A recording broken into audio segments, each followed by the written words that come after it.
Ipapalabas na pala sa October 2, 2024 ang first movie ni Kim Chiu at Paolo Avellino na My Love Will Make You Disappear under ABS-CBN Studios and Star Cinema mula sa direksyon ni Chad Vidanes.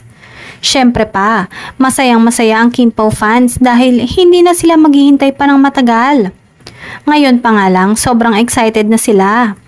Ang pelikula naman ni Catherine Bernardo at Alden Richards na Hello Love Again ay ipapalabas sa November 13, 2024. Ito ang sequel ng 2019 blockbuster film nila na Hello Love Goodbye.